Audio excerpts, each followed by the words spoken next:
ഒന്നും ഇല്ലാണ്ട് ആരും അറിയാണ്ട് ഒരു മൂലക്കിൽ ജീവിക്കുന്ന ഒരു മനുഷ്യനാണ് ഒരു ഉമ്മ എന്ന് പറയുന്നത്. ആൻഡ് ലോകത്തിൽ കിട്ടാവുന്ന ഏറ്റവും ബെസ്റ്റ് ജോബാണ് ഹൗസ് വൈഫ് ആവാന്ന് പറയുന്നത്. പക്ഷെ ആ ഹൗസ് വൈഫ് അല്ലെങ്കിൽ വീട്ടമ്മ എന്ന് പറയുന്നത് മക്കളും ഹസ്ബൻഡും റിയലൈസ് ചെയ്യണില്ല. രാവും പകലില്ലാണ്ട് പണിയെടുക്കുക, ഫുഡ് ഉണ്ടാക്കുകയാണ്, പണിയെടുക്കുന്നുണ്ട്, വീട്ടിൽ ജോലി ചെയ്യുന്നുണ്ട്. ഉമ്മ എന്നുണ്ടാക്കിയ ഫുഡ് എന്ത് ടേസ്റ്റ് ഉണ്ട് എന്ന് പറഞ്ഞാൽ ആ ഉമ്മാന്റെ മുഖത്തുണ്ടാകുന്ന ഒരു പുഞ്ചിരിയുണ്ട്.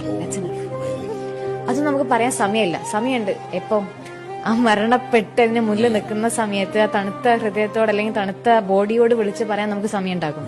എന്തുകൊണ്ട് ജീവിക്കുന്ന കാലഘട്ടത്തിൽ പ്രസന്റ് നമുക്ക് പറയാൻ പറ്റണില്ല. Ego will definitely play there. ഞാനിപ്പോ അത് പറഞ്ഞാൽ ഇപ്പൊ എങ്ങനെ ഇതാവുക, ഞാൻ ഉമ്മയെ കെട്ടിപ്പിടിച്ചെന്തുണ്ടാവുക, ഉമ്മ വെച്ചാന്നുണ്ടാവും, ഒന്നും ഉണ്ടാകാൻ പോകുന്നില്ല. It's your mother, give your love. She is craving for that. ഒരാൾ മനസ്സിലാക്കാൻ ആഗ്രഹിക്കുന്ന ഒരു ഹൗസ് വൈഫ് എന്ന് പറയുന്നത് ജോലിയില്ല, രാവും പകലില്ലാണ്ട് കിച്ചൺ ആണ് ആളുടെ ലോകം എന്ന് പറയുന്നത്.